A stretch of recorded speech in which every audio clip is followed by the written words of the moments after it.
হুজুর আর কথা কইেন নাম নে না করছেন নামাজ পড়তাম, কত তুই বেটা নামাজ পড়ছস কে? আরে কই কি আমি নামাজ পড়ছি না করছি আপনি জানেন কেমনে? বেটা খালি সুন্নতটা বাদ দিছস, তোর খেয়াল নাই ফরজটাতে পড়ছস? আমি কি জানি না মনে করছস? হুজুর বাইরে লাইছে, হুজুর কি ফেস হয়েছে জানেন কি?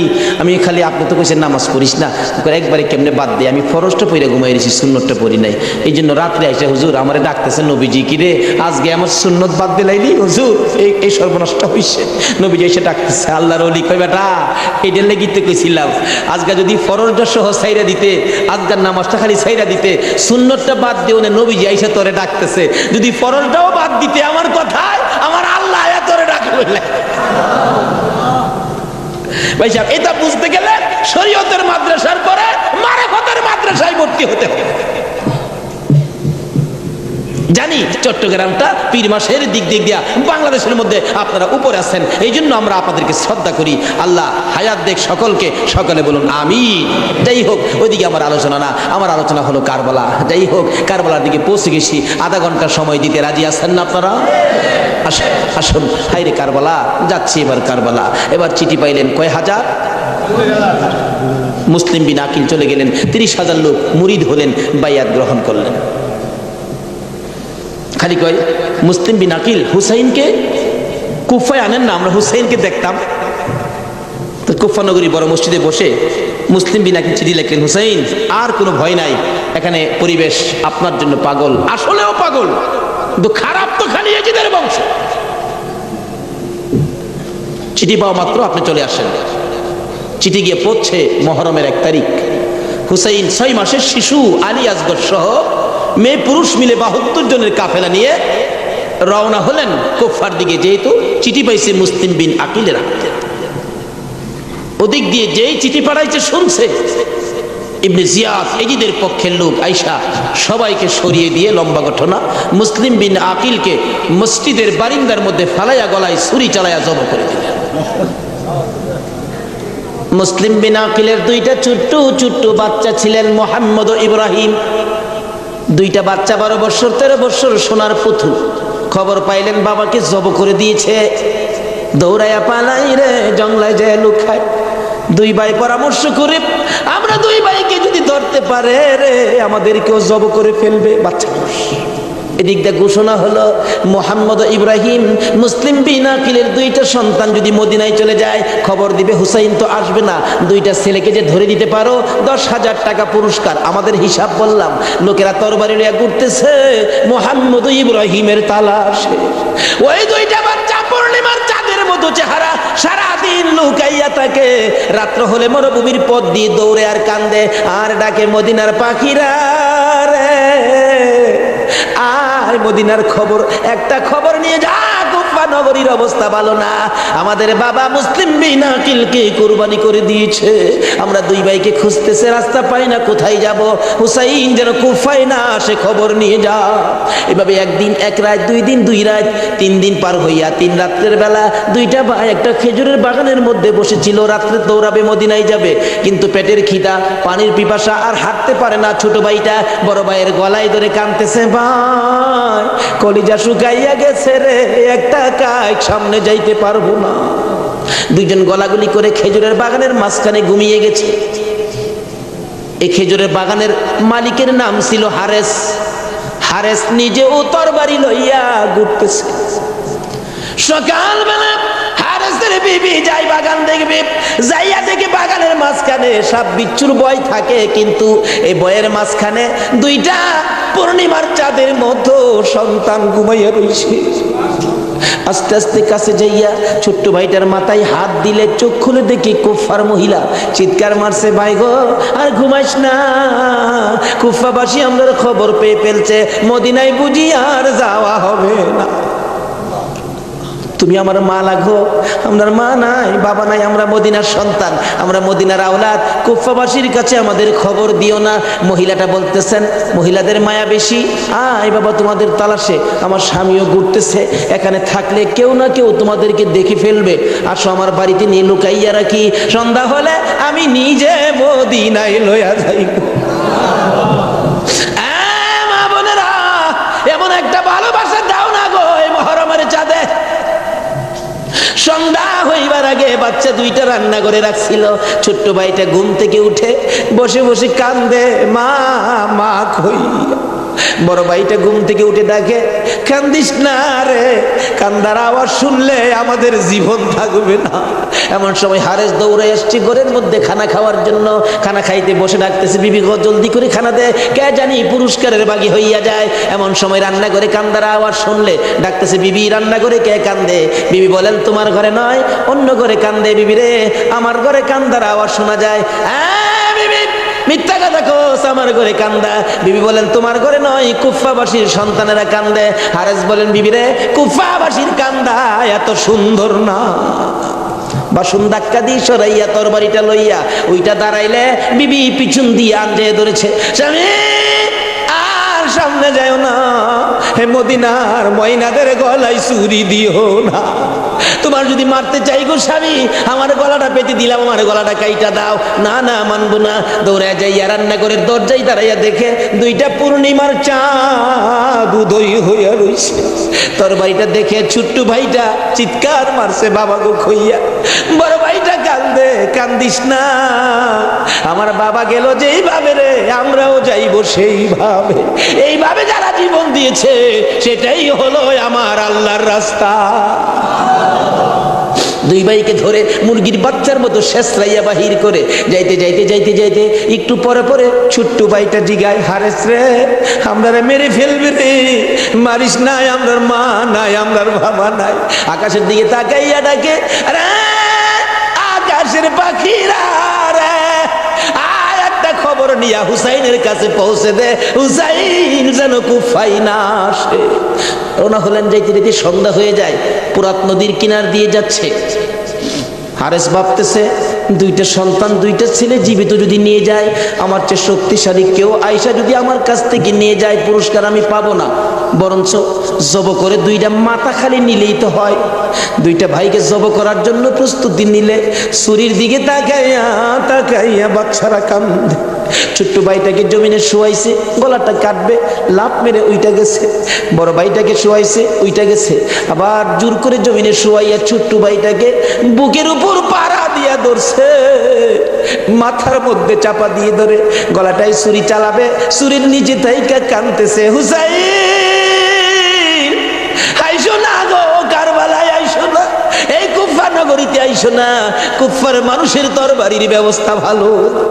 গলা কেটে দিলেন বড় ভাইটারে, গলা কেটে দুইটা ভাইকে দুই দিকে ধাক্কাইয়া পুরাত নদীতে ফেলে দিলেন, মাথা ছাড়া বডিখানি ফেলে দিয়ে মাথা রুমালের প্যাকেট করে রওনা হলে শুনে পিছন দিয়ে আবার ডাকতেছে, হারেস রে, আমরা দুই ভাইয়ের মারিস না।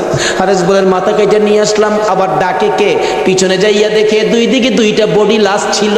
দুইটা ভাই আবার একসাথে হইয়া এক ভাই আরেক ভাইয়ের আঞ্জাইয়া ধরে রাখছে। আমার আল্লাহ বলেছে, আমার রাস্তায় যারা জীবন দেয় রে, তারা মরে না, তারা মরে না রে, তারা জীবিত। আঘাত করে গাছের ডাল থেকে রক্ত বাহির হয়। সঙ্গীরা বলেন, হুসাইন ব্যাপারটা বুঝতে পারতেছি না। হুসাইন বলেন, রাখো রাখো, এখানে গিয়ে কি কাউরে পাই কিনা জিজ্ঞেস করলেন, এই জায়গাটার নাম কি? একজন লোক বলেন, আপনারা কোত্থেকে আসছেন? আমরা মদিনার থেকে আসছি। এই জায়গাটার নাম কি? জায়গাটার নাম কারবুলা। হুসাইন একটা চিৎকার মারছে, সঙ্গীরা রে, তাবু গারো। আমার নানা বলেছে রে, নানার উম্মতের জন্য আমি হুসাইন কারবালাই নাকি শহীদ হব। মুহররমের 7 তারিখ তাবু গাললেন। সন্ধ্যা হইলে তাবু গাললে, রাত্র শেষ হওয়ার আগে 4000 এডিশন নিরস্ত্র মুসলমানের চারপাশে ঘেরাও করেছে। আজকে সেই নিরস্ত্র মুসলমানের উপর ইরাকের জমিনে বলন্ত আক্রমণ হচ্ছে কিনা? সকালবেলা ডাকে, হুসাইন যুদ্ধ করো। হুসাইন বলেন, আমি তো যুদ্ধ করতে আসি নাই, বেড়াইতে আসছি। যেতে দেখো চিঠি পাই আসছি বেড়াইতে, কোনো কথা মানবো না, যুদ্ধ করো। একদিন, 2 দিন, 3 দিন পার হইয়া মুহররমের 9 তারিখ দিবাগত 10 তারিখের রাত্রে শেষ চিন্তাধারা। হুসাইন তাবুর বাতিরা জ্বালায় বলতেছেন, তোমরা কথা শোনো। কি? এখানে অবস্থা ভালো দেখা যায় না, যুদ্ধ করার তো কিছু নাই, তোমরা আমার একটা কথা শোনো। কি? বাতিটা নিবাই দিলেন। নিবাই দিয়া বলতেছেন, যে যেদিক দিয়া পারো কারবালা ছাইরা তোমার নিজেদের জান বাঁচাও, কিন্তু হুসাইন কারবালায় শহীদ নানার উম্মতের নাজাতের জন্য। সারা রাত কান্নাকাটি। পারবা? 9 তারিখ দিবাগত রাত্রে টিভির পর্দাটা বন্ধ রাখতে, রেডিওর চাবিটা বন্ধ রাখতে, হুসাইন কারবালায় সমস্ত লোকদেরকে 72 জনের কাফেলা নিয়ে কান্দে, আর আমরা সেই তারিখে টিভি চালাই। কিসের মহব্বত আর কিসের মায়া আর কিসের নামাজ তুমি পড়েছো? নামাজ পড়ে কোরআন শরীফ পড়তে বসছেন, এমন সময় শাহার বানু এই 6 মাসের বাচ্চাটা নিয়ে ডাকতেছেন, স্বামী গো 3 দিন পর্যন্ত খানা পিনা কিচ্ছু নাই তাবুতে, এই মরুভূমির গরমের তাপে বাচ্চাটার কলিজা পর্যন্ত শুকায় গেছে, দেখো জিহ্বাটা নাড়াতে পারতেছে না, 6 মাস কথা বলতে পারে না, তো একটু পানি যদি খাওয়াইতে পারো মনে হয় বাচ্চাটা বেঁচে যাবে, না হয়তো বাচ্চাটা মরে যাবে। হুসেইন কয় দাও দাও দাও, কুলে নিয়ে কাঁদতেছে আর ডাকতেছে, এই দিদি সৈন্যরা রে, এরকম বাচ্চা তো তোদেরও আছে, দুষ করলে আমরা করছি, এত কোনো দুষ করে নাই, একটু পানি বাচ্চাটারে দে, আমার নানা না হইলে কিচ্ছুই হইতো না, এই পানি হইতো না, আজকে আমার নানার আওলাদ মারা যাবে পানির জন্য, একটু পানি দে, অনুরোধ তোদের কাছে, একটু পানি বাচ্চাটারে দে, আমাদেরকে দরকার নাই, বাচ্চাটারে দে। এইভাবে ডাকতেছে আর যাইতেছে, দূর থেকে একটা এদিদি সৈন্য হুসাইনের দিকে লক্ষ্য করে তীর মারলেন, তীর আইসা হুসাইনের গায়ে তো লাগলো না, হুসাইনের কুলে 6 মাসের শিশুর কলিজাটার মাঝখান দিয়ে তীর ঢুকে গেছে। আলী আসগর বাবার মুখের দিকে তাকাইয়া জিহ্বাটা বাহির করে দিছে, 2টা চোখ উল্টাইয়া চোখের পানি ছেড়ে ছেড়ে বুঝাইতেছে, বাবা গো মায়ের কাছে বলে দিও আর জীবনে পানি চাইতাম না। হুসাইন বলেন টান দিয়ে তীরটা যখন খুলে ফেললাম, তীরের আগার মধ্যে আমার বাবার কলিজা সিরা সব মৃত শিশু খুলে লইয়া তাবুর পাশে যাইয়া লম্বা ঘটনা ডাকতেছে, ও শাহার বানু কোথায়? কেন? এই যে নাও তোমার ছেলেরে পানি খাওয়াইছি, বেরিয়ে দেখে মা দুকিনি বাবার জিহ্বা বাহির হইয়া রইছে, চোখ 2টা উল্টা লইছে, বুকের মধ্যে রক্ত দেখা যায়, চিৎকার মারছে, মাবুদ আমার বাবা কোন পানি খাইছে? এই জমিনে যে নবীর জন্য সব বানাইছো সেই নবীর উম্মত পানি পায় না, তীর খায়া মরে আর কলিজা মানে না। এইভাবে কাঁদতেছিলেন। মুহররমের 10 তারিখ সকালবেলা আলী আকবর 18 বছরের পালোয়ান দৌড়াই আসছেন, মা কেন কান্দো? দেখাইলেন দেখো তোমার 6 মাসের ছোট্ট ভাইয়ের অবস্থা। আলী আকবর দেখে আর সহ্য করতে পারে না, রক্ত হাতে নিয়ে বলতেছেন, মাবুদ গো এ রক্ত ছুঁয়ে কসম খাইলাম এই দিদি সৈন্যরে ছাড়বো না। যুদ্ধ শুরু হয়ে যায় মুহররমের 10 তারিখ। আলী আকবর যুদ্ধ করতে করতে পিপাসিত ক্লান্ত হইয়া তাবুতে ফিরে এসে ডাকতেছেন, মা মা 1 গ্লাস পানি যদি খাওয়াইতে পারো কথা দিলাম সমস্ত কারবালার সৈন্য এই দিদি সৈন্য ওদেরকে আমি খতম করে ফেলবো। মা চোখের পানি ছেড়ে ছেড়ে বলেন, আলী আকবর রে পানি যদি থাকতো তোর ভাই কি তীর খায়া মরতো? নাই রে বাবা, পানি নাই, পানি নাই। মায়ের পায়ে সালাম করলেন আর চোখের পানি ছেড়ে দিলেন। মা মা গো বিদায় দাও গো, দেখা হবে হাসরের ময়দানে। যাইতে যাইতে যাইতে যাইতে একটু যাই আবার ফিরে ফিরে চাই, মা বিদায় দাও, দেখা হবে হাসরের ময়দানে। মা 2টা হাত বাড়ায় ডাকে, আর ফিরে ফিরে চাইস না রে বাবা, আর ফিরে চাইস না, সহ্য হয় না। যুদ্ধ করতে করতে আলী শহীদ। এইভাবে পুরুষ যারা ছিল সব শহীদ, শুধুমাত্র বাকি জয়নাল আবদিন বিমারি আর ইমাম হুসাইন তরবারিটা নিয়ে পোশাক পরে তৈয়ার হলেন। জয়নাল আবদিন দাঁড়াইতে পারে না, পড়ে যায়, তারপরেও ডাকে, হুসাইন গো তুমি যাইও না, আমি জয়নাল যাব। বিমারি উঠতে পারে না, তবু হুসাইনের পক্ষে যাইতে চায়, আর আমরা শক্তিশালী হইয়াও হুসাইনের পক্ষে যাইতে চায় না। এবার বলতেছেন, জয়নাল রে তুমি যাইও না, তুমি যদি যুদ্ধের ময়দানে শহীদ হয়ে যাও নবীর বংশের বাতি টুকুন কে জ্বালাবে। হুসাইন যুদ্ধে চলে যায়। লম্বা ঘটনা সংক্ষেপ করে দিলাম। মুহররমের 10 তারিখ যুদ্ধ করতে করতে তীরের আঘাত বল্লমের আঘাত লাগে আর রক্ত জর্জর করে পড়ে, রক্তে জামা ভিজে যায়, গোড়ার পিঠ পর্যন্ত লাল হয়ে যায়। আরে রক্তে লালে লাল হইল কারবালার ময়দান, বলুন রক্তে লালে লাল হইল, শহীদ হলো ইমাম হুসেন নবীর জানের জান, শহীদ হলো ইমাম হুসেন নবীর জানের জান। রক্তে লালে লাল হইল কারবালার ময়দান, হায়রে রক্তে লালে লাল হইল। এজিদি সেনা সীমার এসে হুসাইনের বুকে বসে, এজিদি সেনা সীমার এসে হুসাইনের বুকে বসে, ছুরি দিয়ে কাটে গলা বাঁচে না আর প্রাণ, ছুরি দিয়ে কাটে গলা বাঁচে বাঁচে না আর প্রাণ, রক্তে লালে লাল হইল কারবালার ময়দান, হায়রে রক্তে লালে লাল হই। দুধের শিশু আলিয়াস ঘরে পানি চাইলো মায়ের দ্বারে, দুধের শিশু আলিয়াস ঘরে পানি চাইলো মায়ের দ্বারে, পানি পানি বলে সে যে দিয়ে গেল প্রাণ, পানি পানি বলে সে যে দিয়ে গেল প্রাণ, রক্তে লালে লাল হইল কারবালার ময়দান, হায়রে রক্তে লালে লাল হই। শহীদ হলো ইমাম হুসেন নবীর জানের জান, শহীদ হলো ইমাম হুসেন নবীর জানের জান, রক্তে লালে লাল হইল কারবালার ময়দান, হায়রে রক্তে লালে লাল হই। বলতেছিলাম হুসেন সমস্ত শরীর থেকে রক্ত ঝরে ঝরে দুর্বল হয়ে যায়, পানির পিপাসিত ক্লান্ত হইয়া গুড়ার থেকে নেমে যায়, পুরাত নদীর পুনার কিনারে যাইয়া একটু পানি হাতে নেয় খাওয়ার জন্য, হাতে নেয় পানি হয়ে যায় রক্ত।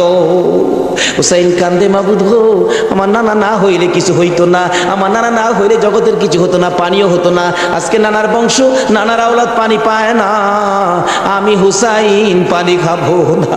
এবার দৌড়া যাইয়া আবার চাইলেন গুড়ার উপরে উঠবো, যুদ্ধ করবে। হুসাইন গুড়ার উপরে উঠতে চায়, শরীর দুর্বল, গুড়ার উপরে উঠতে পারে না, বারবার চেষ্টা করে উঠতে পারে না, অবশেষে গুড়ার উপরে পিঠটার মধ্যে হাতটা দিয়ে মাথাটা ফালাইয়া কাঁদতেছে, বাবু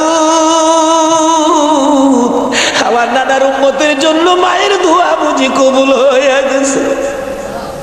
বহু চেষ্টা করলেন, ঘোড়ার পিঠের উপরে আর উঠতে পারে না, দৌড়া এসে সীমার ধাক্কা দিয়ে জমিনে ফালাইয়া বুকের উপর চড়ে বসছে। হুসাইন বলেন, সীমার রে আমার নানা বলেছে রে কারবালায় শহীদ হব, আমার নানার উম্মতের মুক্তি পাবো, সীমার আজকে জুমার দিন আমার 2 রাকাত জুমার নামাজ পড়ার সুযোগ দে। ও নবীর উম্মতেরা, নবীর আশেকেরা, হুসাইনের আশেকেরা গো, এই 2 রাকাত নামাজ জুমার নামাজ ছাইরো না, আমার নবীর শাফায়াত নসিব হবে না। রক্তে লাল হইয়া যদি হুসাইন 2 রাকাত জুমার নামাজ পড়তে পারে গো, আজকাল থেকে কথা দিতে হবে জীবনে কোনোদিন জুমার নামাজ ছাড়তে পারবা না।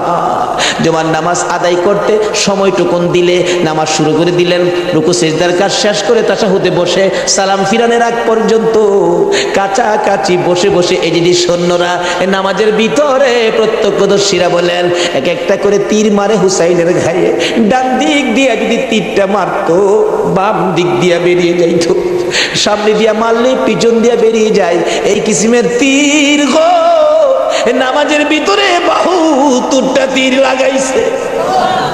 হুসাইন সালামটা ফিরাইয়া নানা গো খইয়া কালতে কালতে জমিনে গড়াগড়ি সরি করে দিলে, নিষ্ঠুর পাষাণ এই দিদি সৈন্যের সীমার গলা কাইটা মাথা আলাদা করে নিয়ে গেছে। হুসাইন শহীদ হয়ে যায়, ওদিকে দিয়ে ডাকতেছে।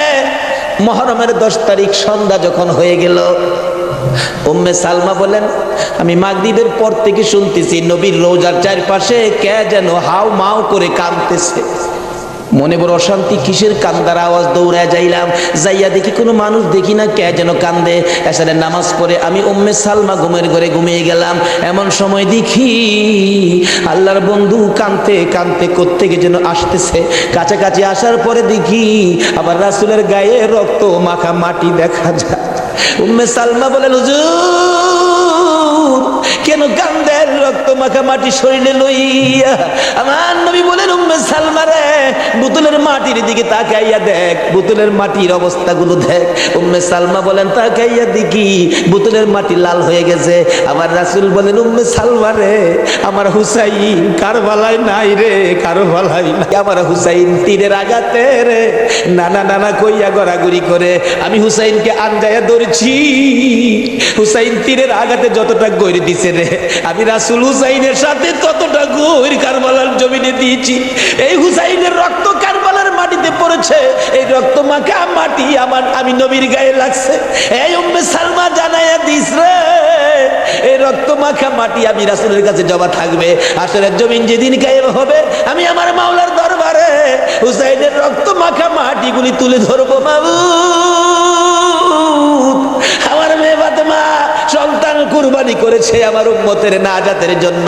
এই যে দেখো হুসাইনের কারবালার রক্ত মাখা মাটি তুলে ধরলাম, আর ফাতেমা হুসাইনের মাথাটুকু লইয়া দাঁড়াইয়া বলবে আমি হুসাইনের মাথাটুকুন তুলে ধরলাম।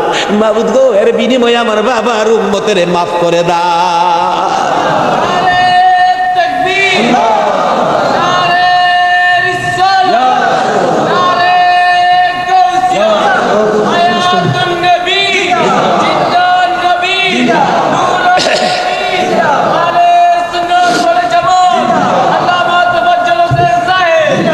ভাই সাহেব, এই যদি হয় হুসাইনের রক্ত আমাদের নাজাত, এই যদি হয় ফাতেমার সন্তান কুরবানি করে আমাদের জন্য, রাসূল যদি এত কষ্ট করে আমাদের জন্য, এই আহলে বায়েতের মহব্বত আমাদের কাছে থাকা দরকার আছে কিনা বলুন তো?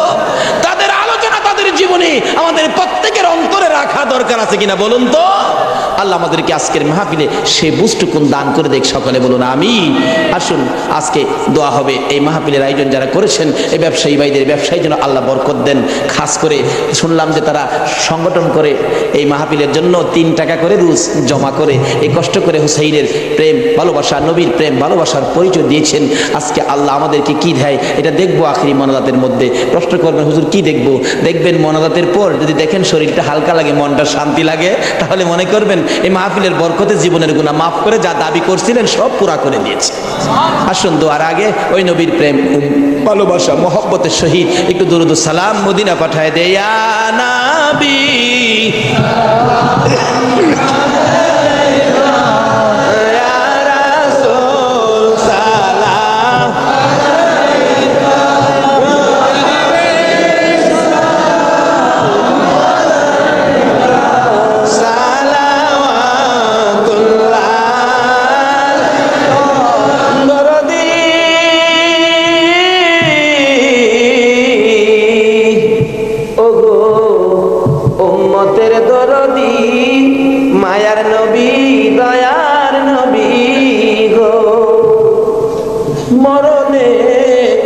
আপনি আসিয়েন কবরে, আপনি থাকিয়েন হাসরে, উম্মত বানিয়েন হাউজে কাউসার পিলায়েন। ইয়া নবী সালাম আলাইকা, ইয়া রাসূল সালাম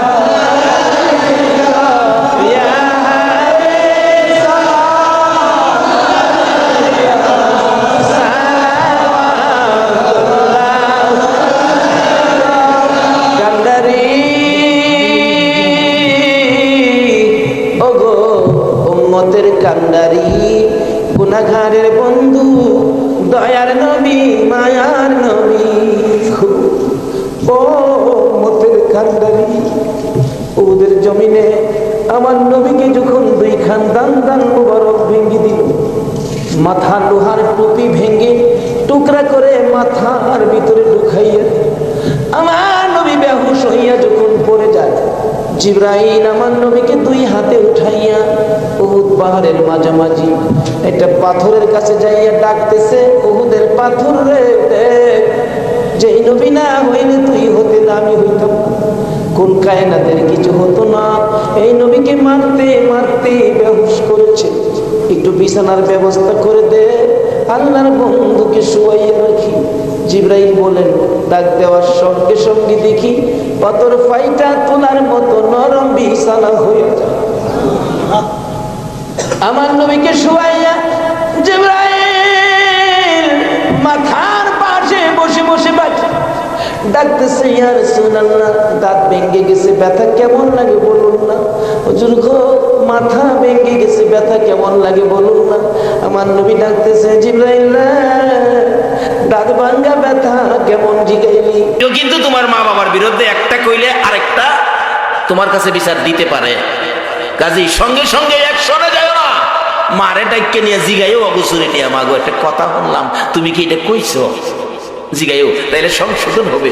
না কইয়া ওই অ্যাকশন, মারে ঘরতে বের করে দিছো, মা চোখের পানি ছেড়ে ছেড়ে ভাঙ্গা করে কান্দে। এইভাবে যারা মারে কান্দাইছো, মক্কা বিবি ঘুরাইতেছে কথাটা, তোমার মা যেই কথা কয় এটা সমাজে ইজ্জত বাঁচান যাইত না। আচ্ছা এমন কি খারাপ কইছিন মা? মার কথাটা কি আছেন? বর্তমান সমাজের কথা বলছি, কোরআন হাদিস না।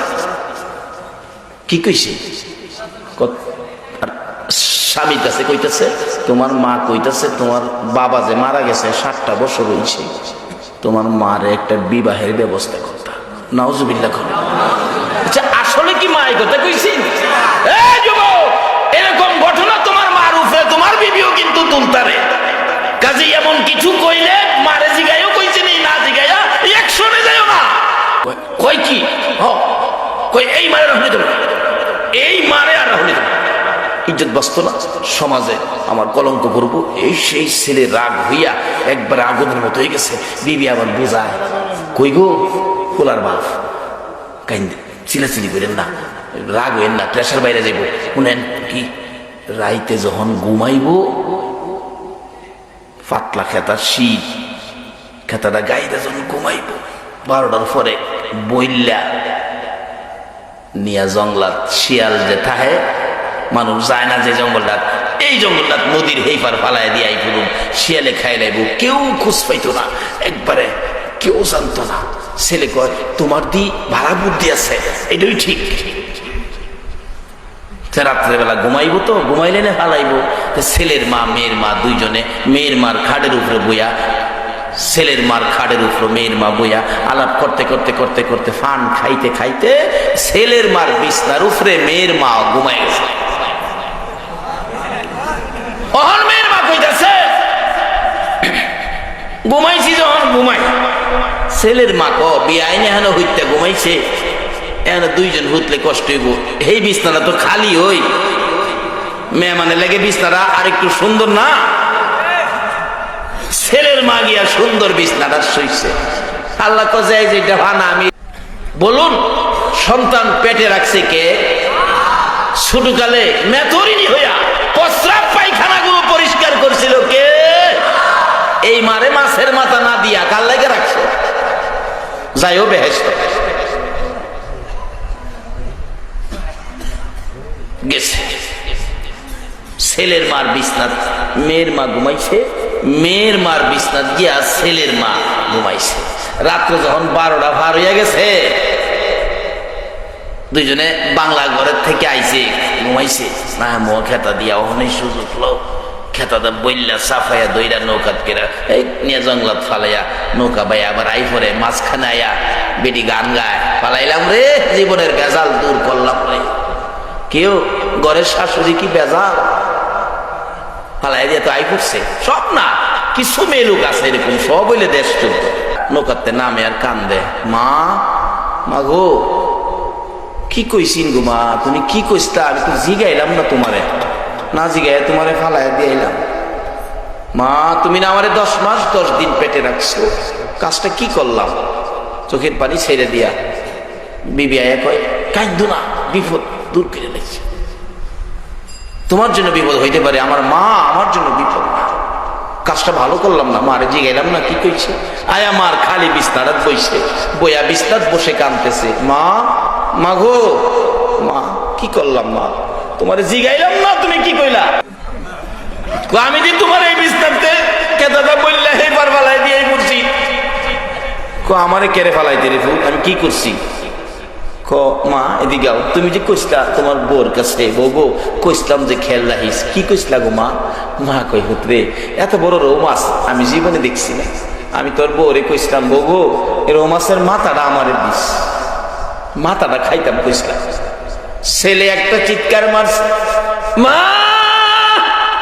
তুমি বলেছ রৌ মাছের মাথা খাওয়ার জন্য, আমারে বুঝাইছে তুমি বলে বিবাহ বসার জন্য কইছো। এই ফেস কখনো আসেনি সমাজে?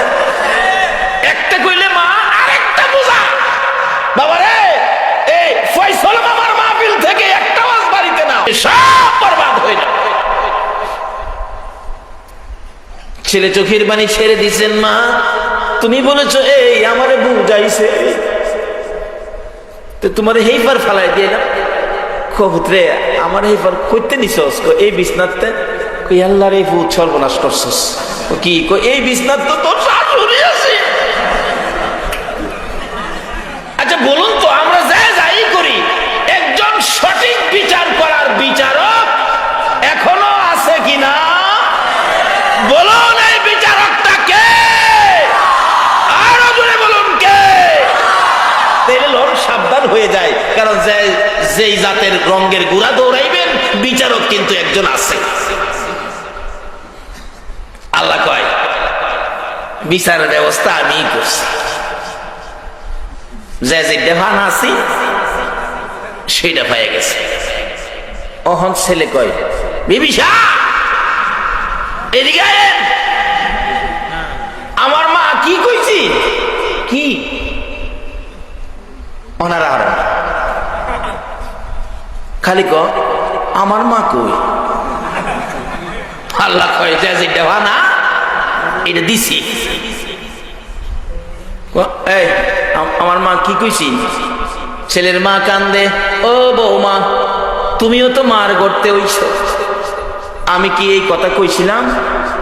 তুমি কেমনে গো ছেলের বউ হইয়া আমি বুড়া শাশুড়ির উপর এত বড় কলঙ্কিনী কথা উঠাইছো? সহ্য করতে পারি না, এই বিচার আমি তোমার কাছে দিলাম। আমার আল্লাহ কয় বিচার দিবার আগে রে বান্দি আমি আল্লাহ বিচার কইরা দিলাম।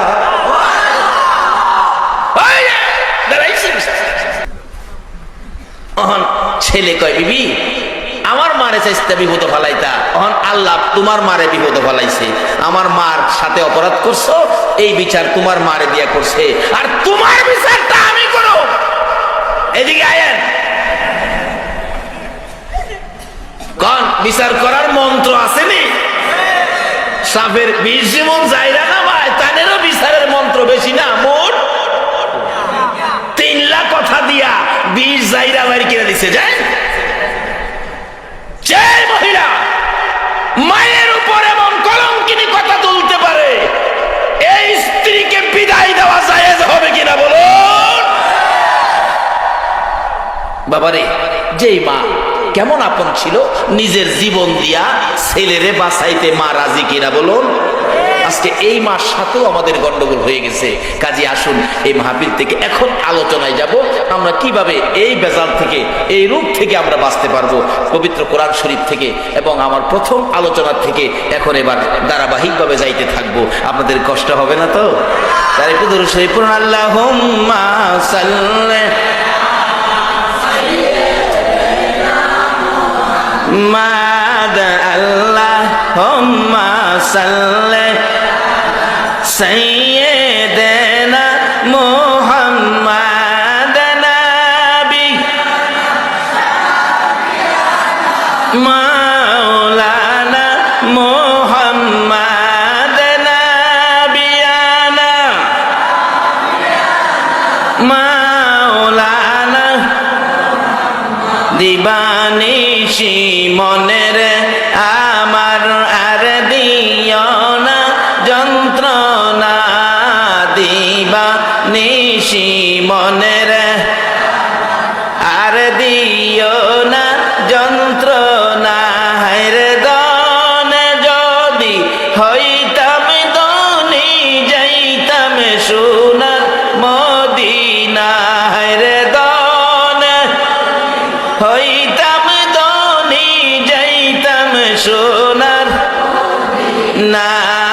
আল্লাহুম্মা সাল্লি সাইয়্যিদানা মুহাম্মাদ, আল্লাহুম্মা সাল্লি সাইয়্যিদানা মুহাম্মাদ নাবিয়ানা শালানা মুহাম্মাদ নাবিয়ানা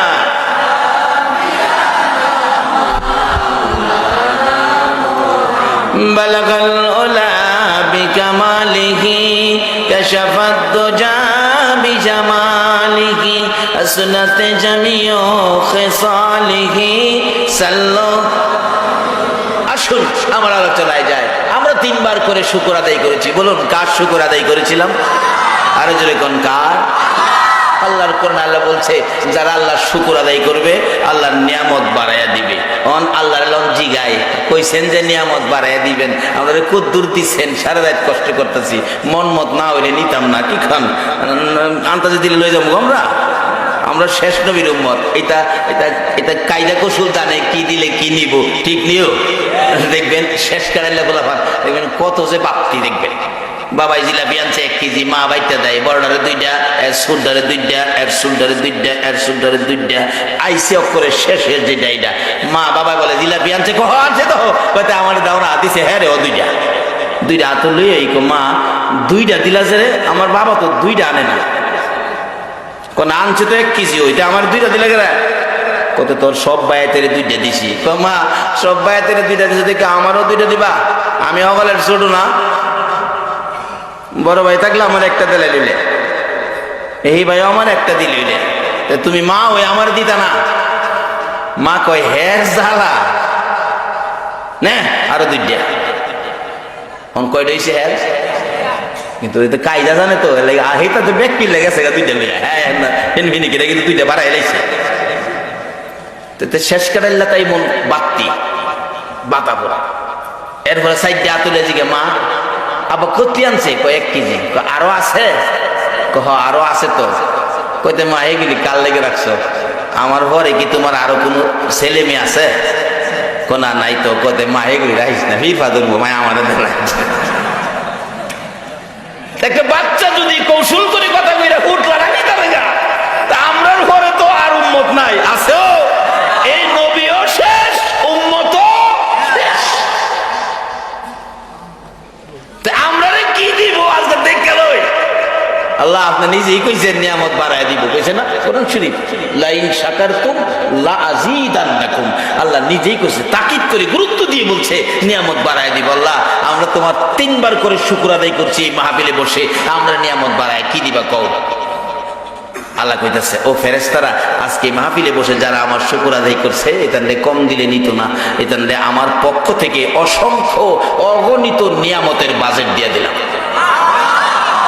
আচ্ছা আমরা যাওই দে 2 জন ফেরেশতা লেহুইন আছে না, এরা জানি কইতা হ্যাঁ কাঁদে তাহে, দেখছেন নি? না দেখলেও বিশ্বাস, এটা নাম ঈমান, এটা নাম কি? এরকম এক একজন ঈমানদারকে 10টা পৃথিবীর সমান একটা জান্নাত দিবে। তাইলে ফেরেশতাদের 2 জন কাঁধে আছে, কই আছে? আছে তো হনো, কাল হ থাকবো ও, তাইলে কিন্তু সাবধান হয়ে যান গা। এটা খালি কান্দে থাহে না, কে কি করেন দেহে এবং সব খাতার মধ্যে তেলের মনে যা ছাতা কইরেন না বাবারা ভাইরা, সব কিন্তু লেহে।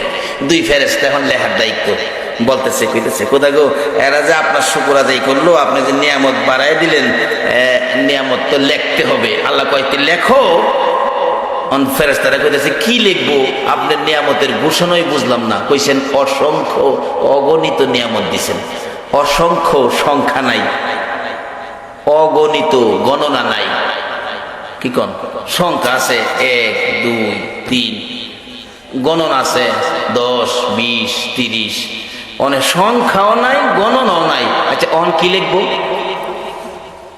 ফেরেশতারা পড়ছেনই সমস্যা, ফেরেশতারা আপত্তি তুলছে, কোথা গো কি বাজেট দিলেন, সংখ্যা দিলেন না, গণনা দিলেন, আমরা কি লিখবো?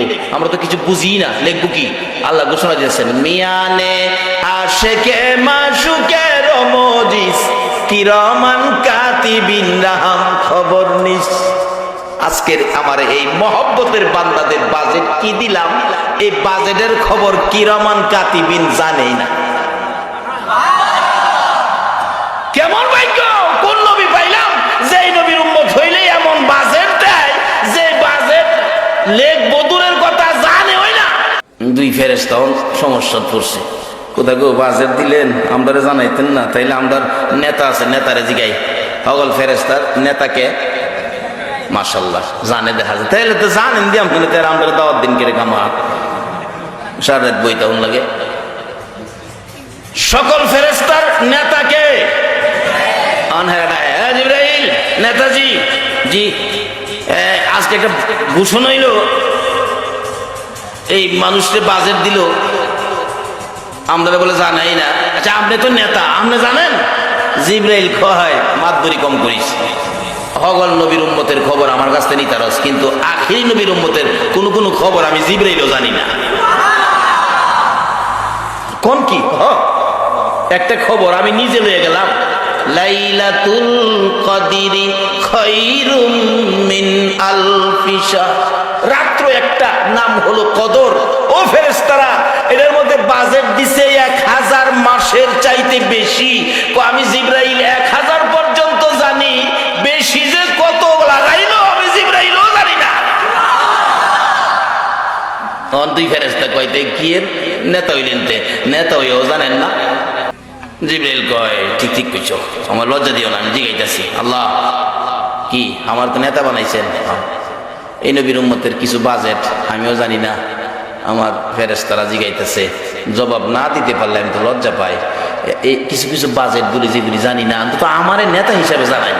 আল্লাহ কয় ও জিব্রাইল, তুই কি আমার বন্ধুর উম্মতের বাজেট জানতে চাস? তাইলে তুই 2 রাকাত নামাজ পড়, আমি তোরে জানাবো। কি পড়লে জানাইবো? জিব্রাইল নামাজ পড়তে গেলে নামাজের নিয়ত লাগতো না? আমরা ফজর পড়লে ফজরের নিয়ত করি, আসর পড়লে আসর নিয়ত করি। জিব্রাইল কোনো টাইম টেবিল নাই, কোন ওয়াক্তের নামাজ নিয়তটা কেমনে করবো? জিব্রাইল নিয়ত শিহাই বুকে নিজে শিখাইছে, নামাজ পড়লে ফরুম, বাজেট জান্না সারুম। আল্লাহু আকবার। ওকে হাসতেছেন কি লিগা? এমন তো আমরাও নিয়ত করছি আগে। রমজান মাস আইলে মহিলারা, মুরব্বী মহিলাদের কাছে বীর জমাইছে, রমজানের নিয়ত কইতো, জেলার কাছে গেছে নিয়ত শিখতো, আসলে হইলাও জানে না। তখন মুরব্বীর বুজুগিরা হলো তো না, চাচি আম্মা রমজানের রোজার নিয়তটা শিখবার লেগেছি। বউ তোমরা বউ বইসে নিয়ত শিখাই পড়ো। মন বানলাম, স্তন বানলাম, রমজান শরীফের রোজার নিয়ত বানলাম। কি বান্দা বাইন্দা দিছে দেখ, মন বানলাম, তন বানলাম, রমজান শরীফের রোজার নিয়ত বানলাম। আচ্ছা চাচি আম্মা শিখছি, তারাবি ফললে তারাবির নিয়তটা এটাও পারো না তোমরা, অথচ জেলার কাছে জিগাইতেছে হেরাও গেলাম আর কত শিখো না কি? অসরতে ফসরত, তারাবিতে সুন্নত, 10-এর যে নিয়ত আমারও হে নিয়ত। আল্লাহু জিব্রাইল হে মারহা নিয়তটা ওই করছে আর কি। নামাজ পড়লে ফরুম, বাজেট জান্না সারুম। আল্লাহু আকবার। এটা কার নামাজ? মাশাআল্লাহ। হজাক দি ভাবছিলাম রাত বাজতেছে 3টা, ঘুমায় নি। জীবনে কোনোদিন বাবার মুখ দেখে নাই। 6 বছর বয়সে আমার নবী কান্দে, মায়ের গলায় ধরে মা মা মাগো, মা আমার মনের দুঃখ কে সামলাবে? কি দুঃখ বাবা? তোমাকে কি কেউ মারছে? না। তোমাকে কি কেউ গালি দিছে?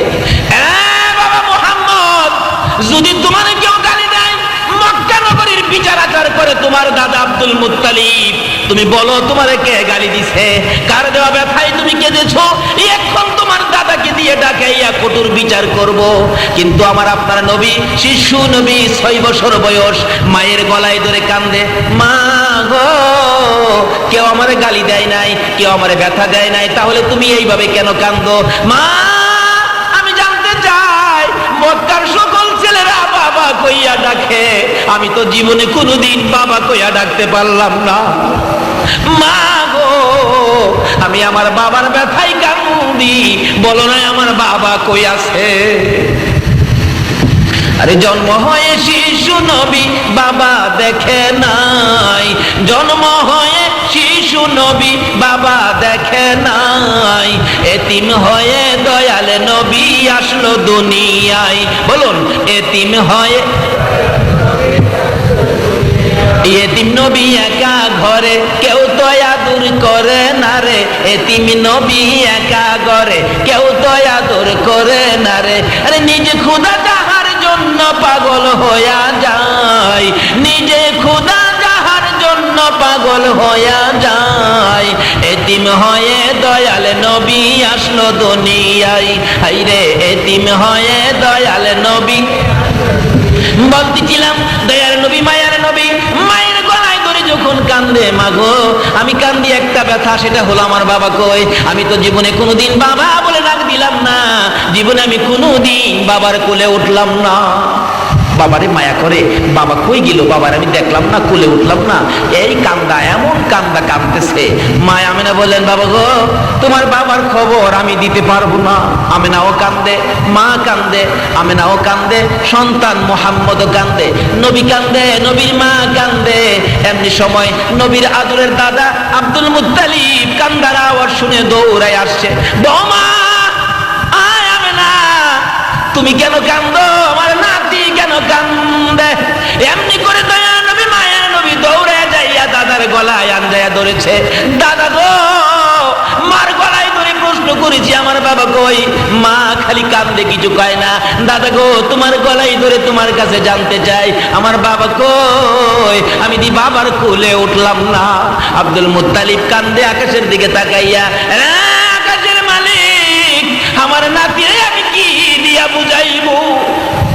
অবশেষে আব্দুল মুত্তালিব বলতেছেন, বৌমা তুমি একটা কাজ করো। কি কাজ?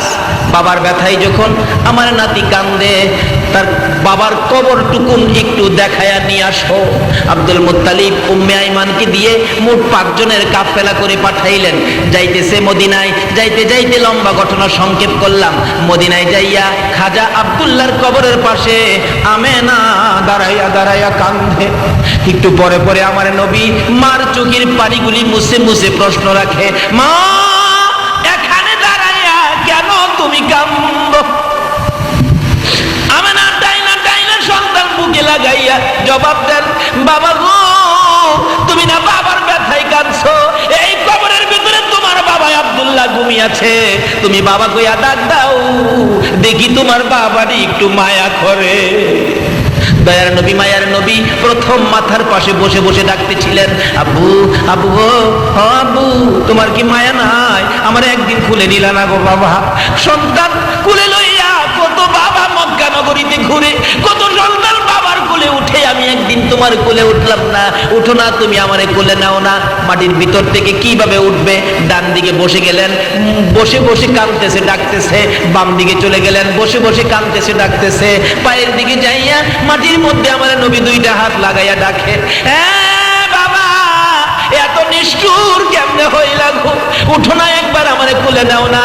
কিতাব বলেন খাজা আব্দুল্লাহ কবর থেকে ডাকতেছে, আকাশের মালিক, জমিনের মালিক, হায়াতের মালিক, মওতের মালিক, আমার বাবা মোহাম্মদ, বাবা কইয়া কান্দে, আমি সইতে পারি না, আমার কবরের মাটি সরাইয়া দে, আমি আমার বাবারে একবার কোলে লইয়া দেই। আমার আল্লাহ বলেন, না না, খাজা আব্দুল্লাহ তোমার কোলে নিতে হবে না, তুমি ঘুমিয়ে থাকো।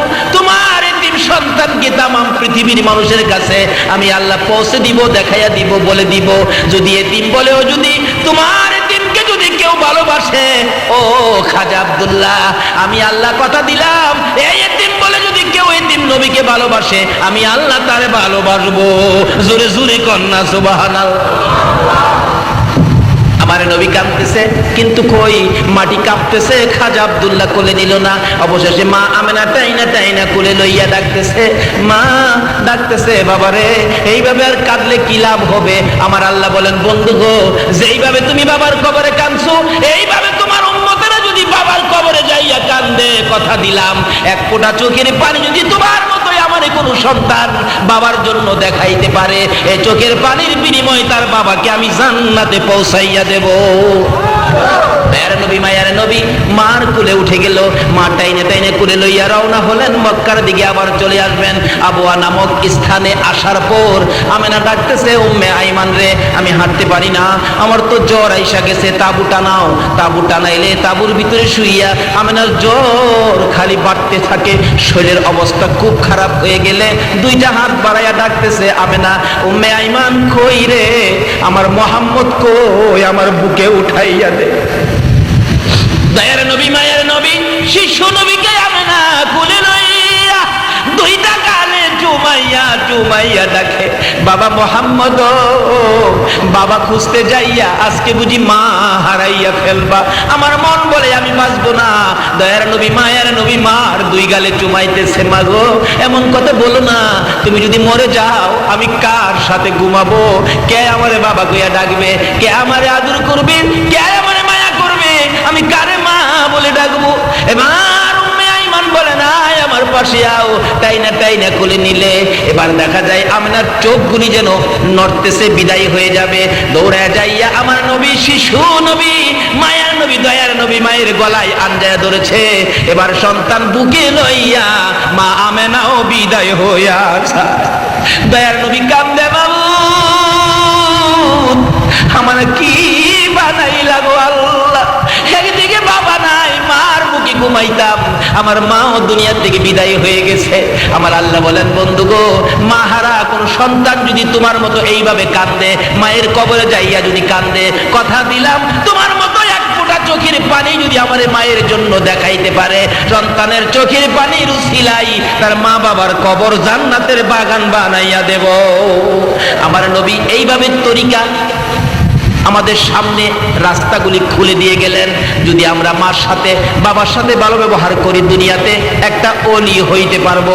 মায়ের দোয়াই অলি হওয়া যায়, নবীর ভালোবাসায় অলি হওয়া যায়, ডাইরেক্ট অলি হওয়া যায়। আসুন সংক্ষেপ আলোচনা বলতেছিলাম, দয়ার নবী মায়ার নবীকে কোলে লইয়া উম্মে আইমান দাসী মক্কার দিকে রওনা হলো। বহুদিন পার হয়ে গেলে আব্দুল মুত্তালিব ঘুমায় না, রাত্র হলে খালি ছটফট করে। বহুদিন হলো আমার আদরের নাতি মক্কা থেকে মদিনা গিয়েছিলেন, এখন পর্যন্ত কেন আসে না? মদিনার কাছাকা, মদিনার থেকে বিদায় হইয়া উম্মে আইমান মুহাম্মদকে কোলে লইয়া যখন মক্কার কাছাকাছি আইসা গেল, আব্দুল মুত্তালিব দেখে 5 জনের কাফেলা করে পাঠাইলাম, কাফেলার মধ্যে একটা লোক কম দেখা যায়। ডাকতেছে, ও আমার ছেলেরা বেরিয়ে যা, দেখ কাফেলার মধ্যে লোক একটা কম দেখা যায়। আমার মন বলে, রে আমার আদরের বৌমা বুঝি দুনিয়ায় না। খবর পাঠাইলে খবর একটাই পাওয়া গেল, আদরের বৌমা দুনিয়ায় নাই।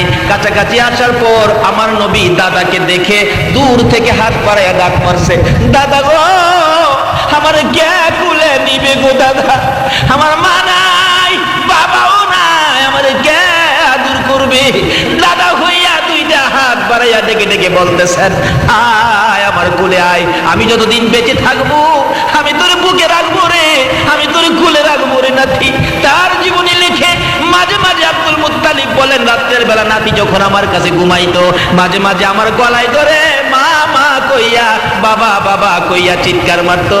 আমি কোলে লইয়া আবার ঘুম পাড়াইয়া বলতাম, নাতি রে ঘুমা রে, তোর মা নাই রে, তোর বাবা নাই। এইভাবে মাহারা বাবাহারা হইয়া আমার নবী কত কান্দা কাঁদছে। এই নবীর উম্মত যদি হও, যদি নবীর কথাগুলি মানো, মায়ের কবরে যাও, বাবার কবরে যাও, যদি মা বাবা দুনিয়ায় না থাকে, আর যদি মা বাবা দুনিয়ায় থাকে, মা বাবার খেদমতে চলে যাও। কই যাবেন? মা বাবা দুনিয়ায় থাকলে কই যাবেন? মা যদি বলে, বাবা আমার জন্য 2টা আপেল আইনো, কি বলেন, আনতে হবে কি না? এখনের পোলাপান আনতে রাজি না, দমক মারে, টাকা নাই। প্রত্যেকদিন এক সমান এক মাপে বাদ দেয়। বাবা তো বুড়া মানুষ, একদিন ভাত খাইছে, পেটটা ভরে নাই, বাসনটা হাতে নিয়ে কাঁদতেছে, কাঁদতে কাঁদতে অস্থির। তার নাতি ছিল, আদুরের নাতি। নাতি বলতেছেন, দাদা তুমি কাঁদো কে? দাদা কই, কাঁদি রে ভাই, যে ভাত দিছে, ভাত খায়া তো আমার পেট ভরে নাই, আর 4টা ভাত হইলে ভালো হইতো, এই জন্য কাঁদি। বর্তমানের অবস্থান বলছি। নাতি কো, দাদা দাও, আমার কাছে দাও, আমি ভাত নিয়ে আসি তোমার জন্য। কয় না, তুমি আবার ভাত চাইতে গেলে আবার নিয়ে সন্ধ্যার সময় ভাত বন্ধ হয়ে যা, দরকার নাই, যা খাইছি তাই, আর দরকার নাই, সবুর হয়ে আছি। নাতি চালাক, বাচ্চা ছেলে খুব চালাক। হ্যাঁ, মাটির বাসন লইয়া দৌড় মারছে, উঠানে যাইয়া বাসনটা ইচ্ছা করে হাত থেকে ফালাইয়া ভেঙে ফেলছে। বাইঙ্গা হ্যাঁ নিজেই কাঁদতেছে, তার মা বাবা 2 জন বেরিয়ে আসছে। আব্দুল আলী কান্দুস কে বেটা? আব্বা কান্দি, বাসনটা যে ভাঙ্গে গেল এই জন্য তো কান্দি। বাসন একটা ভাঙছে বেটা, মাটির বাসন 10টা নিয়ে আমু, কান্দুসকে আয় আমার কোলে আয়। কয় না, কোলে যাবো না, আগে কাইন্দা লই। কেন কাঁদবি? মাটির বাসনটা যে ভাঙছি। আরে একটা বাংশ 10টা নিয়ে আমু, এটা কয় টাকার ব্যাপার? না, এই বাসনের জন্য না, আমি যে দাদার বাসনটা ভাঙছি। তুমি তোমার বাবারে যে এই বাসন মাইপা বাদ দিতা, আমি বড় হইয়া এই নাতে যাওয়া সব শেষ। শেষ কথা, মা বাবার সাথে আজকালকার দিনে যে কি ব্যবহার করে, আমার জানা ঘটনা, আমি যখন চাকরি করতাম এলাকার ঘটনা, কি সুন্দর ঘটনা দেখেন। একটা মাত্র ছেলে হয়েছে, একটা ছেলে, ছেলে হওয়ার পরে ছেলের বাবা মারা গেছে, মা বাচ্চাটা কোলে লইয়া কান্দে। আমি যদি অন্য জায়গায় বিবাহ বসি, এই ছেলেটারে তো রাখবে না, বের করে দিবে, বাবা বলে ডাক দেওয়ার সুযোগ নাই, মা কইয়াও ডাক দিতে পারবে না, না বিয়ে বসবো না। একটা বাচ্চার দিকে চায়া মহিলাটা সব শেষ করে দিলেন। আরবি লেখাপড়া জানতেন, বাড়ি বাড়ি প্রাইভেট পড়াইতেন, কোরআন শরীফ পড়াইতেন।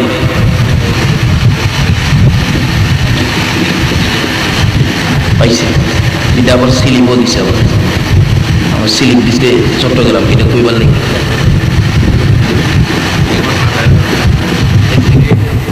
আচ্ছা, মাশাআল্লাহ মাশাআল্লাহ। যাই হোক, যেটা বলতেছিলাম এটা বলে শুনছেন আপনারা। আবার আমার কাছে স্লিপও গেছে এই ঘটনাটা কইবার জন্য, এর লেগে যাইতেছিলাম এই ঘটনা। যাই হোক, যদি শুইনা থাকেন তাহলে আর দরকার নাই। কিন্তু মা বাবার সাথে যে এই আচার আচরণ করে এমন লোক এখনো আমাদের বাংলাদেশে আছে কিনা বলুন? তাহলে এটা যখন শুনছেন এটা বাদ দেন, এটা বাস্তব ঘটনায় আসেন। একটা লোক, গরিবের ছেলে, বাবা গরিব, মানুষের বাড়িতে কাজ করে। এটা আমার আশপাশের মধ্যে ছিল ঘটনাটা, কিন্তু এখন একটা ছেলে বেঁচে আছে, তার বংশের সব মরে গেছে। আপনার ওই মানুষের বাড়িতে কাজ করে, কিন্তু ছেলেটারে বিয়ে করাইলেন। বিয়ে করানোর 8 দিন পর জুট মিলে চাকরি করতো ছেলেটা। 8 দিন পরই কইতাছে, মা আমার ভবিষ্যৎ আছে, তোমরারে খাওয়াইলে আমার ভবিষ্যৎ নষ্ট হয়ে যাবে। মারে খাওয়াইলে বলে হ্যাঁ ভবিষ্যৎ নষ্ট হয়ে যাবে। এই আচার আচরণ করে নামাজ পড়লে কি লাভ হবে? রোজা রাখলে, মুফতি মুহাদ্দিস মুফাসসির হইলে কিচ্ছু লাভ হবে না। মা বাবার মন খুশি না করে আপনি মসজিদে যাবেন, নামাজ পড়বেন, আল্লাহ আল্লাহ রাসূল খুশি হবে না। মা বাবার মন খুশি না করে আপনি মসজিদ বানাবেন, মাদ্রাসা বানাবেন, কিচ্ছু লাভ হবে না। এই ছেলেটা বলতেছেন, মা আমার ভবিষ্যৎ আছে, আমি আর তোমাদেরকে খাওয়াইতে পারবো না। মা বলেন, বাবা আজকাই এই কথা বললি আমারে খাওয়াইতে পারবি না? তোর বাবা কত কষ্ট করে তোরে বড় করেছে, লালন পালন করেছে, আমারে খাওয়াইতে পারবি না? না পারবো না। অবশেষে কি করবে, আলাদা হয়ে গেছে। জুট মেরে চাকরি করে, সপ্তাহে সপ্তাহে বেতন পায়, এই দিয়া কিছু রুজি রোজগার মোটামুটি ভালো। দুইজন মানুষ তো কিছু টাকা আয় থাকে, কিছু জমি জমা রাখলেন বন্ধক, জমি জমার উপর কিছু ধান, 20 থেকে 25 মণ ধান তার ঘরের মধ্যে জমা হয়ে গেছে। খাওয়ার পরে 20 মণ 25 মণ ধান। তার বাবা অসুস্থ, মানুষের কাজে যাইতে পারে না। অবশেষে ছোট্ট আরেকটা ভাই ছিল, পেটের খিদায় কাঁদতেছে, 2 দিন 3 দিন হয়ে গেল ঘরে খানা আনতে পারে না। বাবা তো অসুস্থ, খানা আনবে কে? রোজগার করিয়া কেউ নাই। বাচ্চাটা বলতেছেন, আম্মা আমার বড় ভাইয়ের ঘরে ধান আছে, ধান নিয়ে আসো, আব্বা কাজে গেলে এই কাজের টাকা দিয়া তুমি ধান কিনা বাইরে দিয়া দিও। মা ছোট বাচ্চার দিকে তাকাইয়া বড় ছেলের কাছে বলতেছেন, বাবা 10-এর দান দিবি? 10-এর দান তোর বাবা সুস্থ হইলে, রোজগার করলে তোর দান কিনা করে দিয়া দিব। মা দান চাইছে, পোলাই কয় আচ্ছা আমি বুঝা দেখি দেওয়া যাইবে কিনা। মা দান চাইলে যার বুঝবার বাকি থাকে, বলুন তো নামাজ কইরা কি বেহেশতে যাইতে পারবে? রাসূল বলছে বেহেশ কার পায়ের নিচে। আর এই রাসূলের কথা মানার জন্য কে বলছে? ওমা ইউতির রাসূলা ফাকাদ আতা আল্লাহ। আল্লাহ বলছে তোমরা আমার রাসূলের কথা বলো। দান চাইবে, মা দান চাইছে, হের বুঝবার বাহির হইছে। আচ্ছা বলুন তো কার সাথে বুঝতেছে? বাড়ি অলনি যায় কয়, মা তো 10-এর দান চাইছি, দেওয়া যাইব? মহিলা কয় তুমি কিচ্ছুই বুঝো না, তোমার আইডা তোমার উন্নতরা সেরা দেখতে রাজি না, তোমারে ক্ষতি করতে চাই, তোমার দান খাইব সব নিয়া 10-এর দুইটা নিষেধ দিয়া দাও, দান দেওয়া যাবে না। মুখে মুখে বলে দিলেন না না দান দেওয়া যাবে না। যেই মা এই সন্তান পেটে রাইখা কলিজায় লাথি খাইছে, এই সন্তান যদি 10-এর দান না দেয়, বলুন তো মা কষ্ট পাইছে কিনা? মার চোখের পানি আইসা গেছে, বাবারে কত প্রস্রাব পায়খানা সাফ করছি, রাত্রে রাত বিজার জায়গায় তোমার প্রস্রাবের ভিজা জায়গায় আমি ঘুমাইছি, তোমারে শুকনার মধ্যে রাখছি। যদি একবারে শুকনা জায়গা না পাইছি, আমার বুকে করে তোমারে সারা রাত ঘুম পাড়াইছি। আজকে আমারে 10 কেজি দান দিলা না। মার চোখে পানি আইসা গেছে, কানতে কানতে ঘরে ঢুকলে তার বাবা জিগায়, কাঁদোকে? কাঁদি, তোমার পোলা আমারে 10 দান দিল না। আরো কয়, দান খাইয়া বলে হ্যাঁ শেষ করবো। বাবাই কয়, বড় পোলা, এত আদর করি, মানুষের বাড়ির কাজ করি, সন্ধ্যার সময় বাড়িতে আসতে খালি হাতে কোনোদিন আসি নাই, একটা কমলা হইলেও নিয়ে আসছি। আইসা যদি দেখছি পোলা ঘুমাইছে, কমলাটা ছিলাইয়া ঘুমিতে উঠাইয়া খাওয়াইছি, না হয়তো আমার ঘুম হইছে না। এই পোলা 10 দান দিল না। বাবাও কান্দে, মাও কান্দে। আমার আল্লাহ কয়, আর কান্দিস না, তোদের চোখের পানি তোর সন্তানের জন্য গজব বানাইছি। আচ্ছা বলুন তো, মা বাবার চোখের পানি যদি সন্তানের জন্য গজব হয়, এই গজবতে বাঁচাইবার ক্ষমতা পৃথিবীর কারো আছে? কোন আলেম ওলামার আছে? পীর সাহেবের আছে? গজব আজ থেকে 30 বছর আগে কথা বলছি, 30-31 বছর আগের কথা। গজব কি গজব? লোকটা খালি খুসখুস করে কাশে। মানুষে কয়, তোমার কি হলো? ডাক্তার দেখাও। ডাক্তারের কাছে যাওয়ার পরেই ডাক্তার বলেন, আপনি দূরে থাকেন, আপনার যক্কা হয়ে গেছে, যক্কা। তখনকার সময় যার হয়তো যক্কা, তার নাই রক্ষা। ওষুধ ছিল না তখন, এখন তো ওষুধ বাইর দিয়া সর্দির মতো হয়ে গেছে। এবার বাস্তব ঘটনা বলছি। তারপরে ডাক্তার বলেন, আপনার ওষুধ নাই, আপনি বাড়িতে চলে যান। ডাকতেছেন, ডাক্তার সাহেব বাড়িতে চলে যান, আপনার যক্কা হয়ে গেছে। বাড়িতে যায় খালি চোখের পানি মুছে। বিবি সাহেবা জিগাই, কাঁদোকে? ডাক্তার কি কইছে? আরে ডাক্তার তো কইছে। কি কইছে? কয় না। কি কইছে কও? ডাক্তার কইছে আমার বলে যক্কা। যেই খালি কইছে যক্কা, এবার বাড়ি অন্যি কাপড় লইয়া পিছন দিয়া বাহির হইয়া নিজেরে করে রক্ষা। স্বামী ফালাইয়া পালাইছে। ও তোমার সাথে থাইকা আমারও জগ কইব নাকি? এর সুয়াসুই রূপ, তোমার সাথে থাকলেই আমার জগ কইব। মরো মরো, তুমিই মরো, আমি মরতে রাজি না। একদিন যায়, 2 দিন যায়, একা ঘরে থাকে, কেউ নাই। রাত্র গভীর হইলে ঘুম আসে না, খালি কান্দে। ছেলের কান্দার আওয়াজ যখন শোনা যায়, মা দুঃখিনী দরজার কিনারে কানটা লাগাইয়া দাঁড়াইয়া থাকে, আর মনে মনে বলতে থাকে, বাবা গো, একবার যদি আমার মা কইয়া ডাক দিতি, তোর বিপদে আমি মা তোর পাশে যাইতাম। কিন্তু বিবি পাশে না, মা পাশে যাইতে রাজি কিনা বলুন তো?